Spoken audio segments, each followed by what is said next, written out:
Hello, I'm Dr. Nidhi Kamboj and I'm working as a cosmetologist in New Blossom Laser Clinic Chandigarh. आज हम बात कर रहे हैं फेस पीआरपी के बारे में। अब ये क्या इंडिकेशंस में किया जाता है, क्या इसके बेनिफिट्स रहते हैं, करना चाहिए या नहीं करना चाहिए, या हम किन एज ग्रुप्स में ये पीआरपी ट्रीटमेंट स्टार्ट कर सकते हैं। So will talk about this in this video. अब अगर हम बेनिफिट्स की बात करें या इंडिकेशंस की बात करें, सो this gives overall improvement in skin texture. ये आपको हेल्प करेगा ओवरऑल स्किन में एक बढ़िया चेंज लाने में, उसके अपीयरेंस को इन्हांस करने में। एंड सेकेंड, अगर हमें लग रहा है कि एक्ने स्कार्स में किसी और ट्रीटमेंट से इम्प्रूवमेंट नहीं आ रही है, so this gives very good cell proliferation को काफ़ी ज़्यादा ये हेल्प करता है एंड बहुत अच्छे से स्कारिंग को रिड्यूस कर देता है। And this is also being done in disappearing fine lines and rejuvenate the skin very nicely और बड़ा हेल्दी बनाने में स्किन को हेल्प करता है। अगर हम एज ग्रुप की बात करें तो किस एज ग्रुप से हम ये स्टार्ट कर सकते हैं।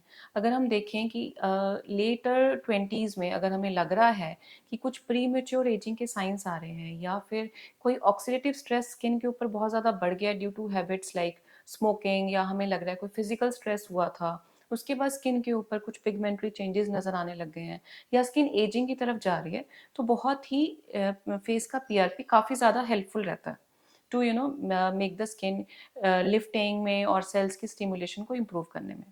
अगर हम मिड 30s की बात करें तो उसमें भी ये काफ़ी हेल्प करेगा। कोई हार्मोनल स्ट्रेस है या स्किन को कोई किसी तरीके से due to any over exposure of hormonal stress या किसी इन्वायरमेंटल स्ट्रेस की वजह से या लॉन्ग टाइम डस्ट और पोल्यूशन का एक्सपोजर होता जा रहा है, तो उसकी वजह से लग रहा है कि स्किन अब बहुत ज़्यादा फास्ट एजिंग कर रही है, तो उसको स्टेबलाइज करने में और डैमेज को रिवर्स करने में दिस हेल्प्स अ लॉट। अब 40s में तो डेफिनेटली क्लियर इंडिकेशन होती है कि अब हमें फाइन लाइन्स अपीयर हो गई हैं या हमें एंटी एजिंग का कोई प्रोसेस फॉलो करना ही है। And the more important thing is कि this can be done in all skin types. अगर हमारी स्किन सेंसिटिव भी है तो इसको हम बहुत ईजिली कर सकते हैं। जहाँ पे स्किन के लेज़र के हार्श ट्रीटमेंट्स आर अवॉइडेबल, जहाँ हमें नहीं करने होते हैं या कोई डाउन टाइम प्रोसीजर्स हम नहीं कर पाते हैं, वहाँ पे ये क्लियरली इंडिकेटेड होता है।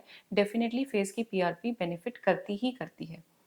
अब हम बात करेंगे व्हाट इज पीआरपी, ये है क्या, मतलब इतना इम्पॉर्टेंट क्यों है ये। इसमें हम क्या करते हैं कि ब्लड इज लाइक ड्रॉन, हम लोग आपका ही ब्लड लेते हैं 8 to 10 ml।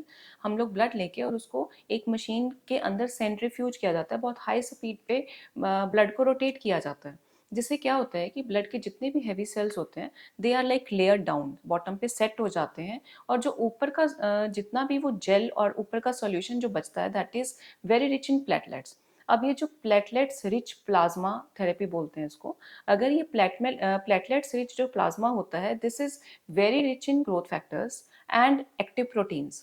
तो जब हम इसको स्किन के ऊपर इंजेक्ट करते हैं या विद अदर मशीन्स के साथ, जब हम इसको स्किन के अंदर इंजेक्ट करने की कोशिश करते हैं या माइक्रो नीडलिंग के साथ इसको पंचरिंग के साथ स्किन के अंदर एंटर कराते हैं, तो ये स्किन की सेल्स की ग्रोथ को काफ़ी ज़्यादा मल्टीप्लाई कर देता है। This helps in encouraging the cells growth, helps in reproduction of collagen and elastin, जिसकी वजह से एक टाइटर और फुलर लुक आती है स्किन के ऊपर।